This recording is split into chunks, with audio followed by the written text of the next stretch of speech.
সব latest update পেতে subscribe করুন আমাদের চ্যানেলে আর বেল আইকনে ক্লিক করতে ভুলবেন না।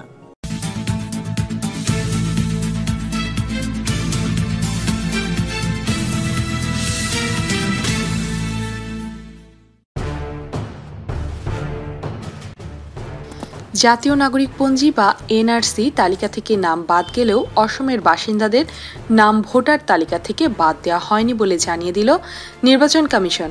এদিন সুপ্রিম কোর্টে এই বিষয়টি উল্লেখ করেছে কমিশন। ফলে 40 লক্ষের বেশি মানুষ যাদের নাম এনআরসি তালিকা থেকে বাদ গিয়েছে তাদের মধ্যে যাদের নাম ভোটার তালিকায় ছিল তারা ভোট দিতে পারবেন। এনআরসি নিয়ে সুপ্রিম কোর্টের শুনানি চলেছে মুখ্য বিচারপতি রঞ্জন গগৈ, বিচারপতি এস.এ. নাজির, বিচারপতি সঞ্জীব খান্নার বেঞ্চে।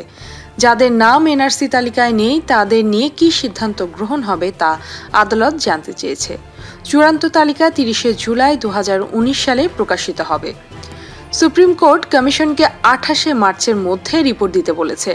1 জানুয়ারি 2018 ও 1 জানুয়ারি 2019 সালের মাঝে কোনো নাম যোগ বা বিয়োগ হয়েছে কিনা সেটাও জানাতে বলা হয়েছে।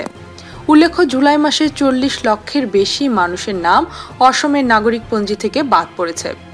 তারপরেই আবেদন করা হয় সুপ্রিম কোর্টে ফের একবার সংশোধিত তালিকার জন্য। এরই মধ্যে বিজেপির নেতা মন্ত্রীরা নিজেদের অবস্থান স্পষ্ট করে দিয়েছেন। এদেশের নাগরিকত্ব প্রমাণ করতে না পারলে থাকা যাবে না, দেশের ফেরত পাঠানো হবে। এই অবস্থায় সংশয়ে থাকা নাগরিকদের ভবিষ্যতে কি দশা হয় সেটাই এখন দেখার বিষয়।